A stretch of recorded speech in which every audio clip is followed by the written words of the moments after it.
My name is John Tanner from the Peak District National Park Authority. I'm a lapsed astrophysicist, so I'm not just some random bloke talking to you. This is Dan Brown from Nottingham Trent University. Today we're going to talk a little bit about our outreach project in the Peak District National Park. I'll go through some background and then hand over to Dan, who'll talk a little bit more about the project itself. Then it's back to me to talk about the impact that the project had and the people who've been attending our sessions, and then some future work. Okay. So for those of you that don't know, this isn't something that I've sneezed out of my nose this morning. This is a stylistic representation of the Peak District National Park. It's the closest national park to Manchester, and it was the first of the UK's 15 national parks founded in 1951. The national park has two legal purposes. They are to promote understanding and enjoyment, and to conserve and enhance special qualities and cultural heritage of the national park. One thing that you might not be aware of is that a special quality of all national parks is dark skies. So we have a legal obligation to promote understanding and enjoyment, and also to protect those dark skies. I should tell you that the Peak District is surrounded by about a third of the UK's population, as in they live within about an hour's drive of the national park itself. And yet, for those of you who understand the parlance, you can still get sky quality meter readings of about 21 magnitudes per square arc second, which isn't too far off the other pristine night sky parks around the world. So we're not doing too badly, considering that 16 million people live within our bounds. I think I'll pass on to Dan. On that background, we thought of putting forward a project to promote the awareness of how light pollution influences our experience of the night sky. And we wanted to sort of arrange that around public events in and around the Peak Park National Park District, and we also wanted to include educational activities.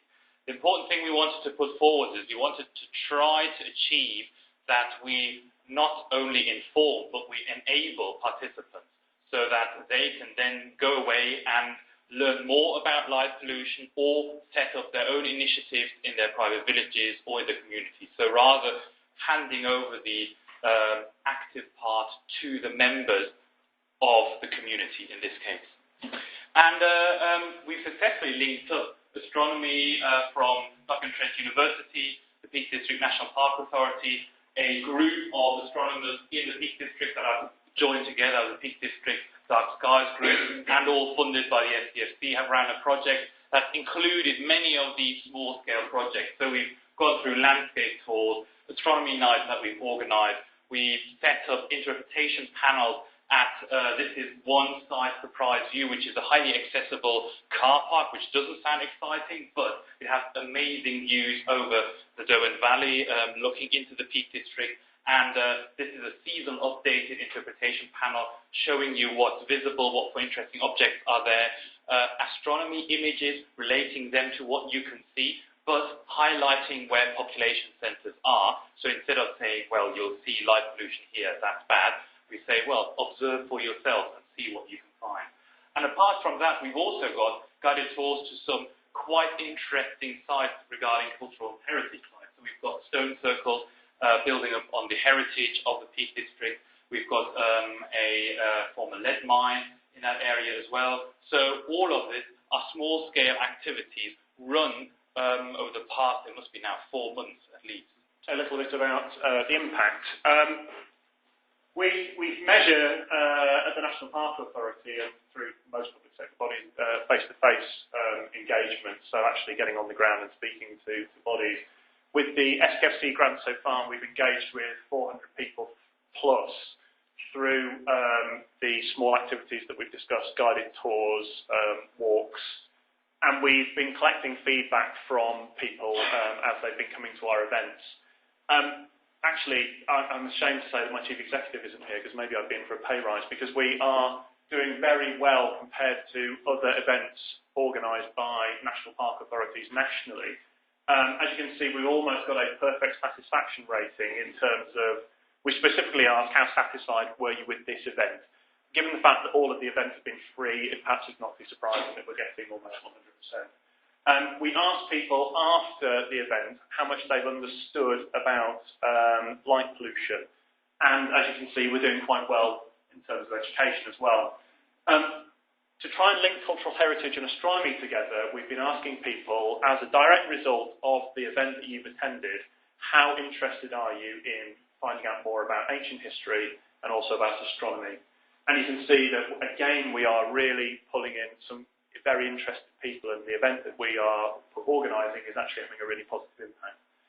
For those of you who are data junkies, we are hitting about 12% of our attendees are under 30 years of age, and 10% are over 65, which is more representative than all other national park events in terms of the national demographic. 2.7% of our attendees are black or minority ethnic people, which is fantastic. That's much higher than any other national park event. And 5.5% have got a lifelong limiting or long-term illness, which again is about roughly double what we would expect for any national park organised event. We've also had some significant press coverage as well. The stars, for those of you from Sheffield, but we've had press coverage from the BBC, also national local radio and national local newspapers as well. I should also mention that we've been involved in the BBC Stargazing Live project, where we were presented at Bulletin Hall in Nottingham. Estimates range, depending on what day of the week it is, between 4,000 and 6,000 people who came through the door. Because of where we were stood, we pretty much saw every single one of those people. We had 10 people deep and 10 people wide at our stand throughout the whole night. So we have no idea how many people we engaged on that evening, but it was thousands.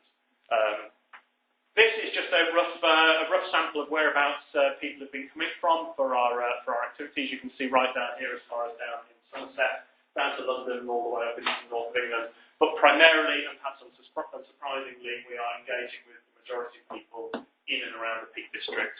I believe it's about 46% of people are from the Peak District itself, and everybody else is outside the Peak District, but a bias towards the Nottingham area and the areas where we organise the events. The interesting part, because I think numbers, statistics, ticking boxes is always one thing to make the funding bodies happy, but what's more important is to actually gather what one impact you had, and this is just a selection of words that represent our feedback that we've got. It was overall impressively positive, the feedback that we've got. You can see excellent, good, great, presented fantastic, informative, organised, so all of that pops up. But I think the most interesting thing to get back is a comment from visitors saying that they felt some kind of emotional relationship, something that made them happy or linked emotions with the activity or the site, and we got that. One person described these events as magical, and at that part you succeeded. Informing doesn't achieve anything. Raising an emotional connection to what you're transmitting, that is the way forward. Only at that point do you get people to then link importance to what you're talking about. So it's not only these weird astronomers over there that are bothered about light pollution, but I can feel that having light pollution there takes away something from our heritage, and I want to do something against it, and that's happened. We had people that were actually interested in doing something.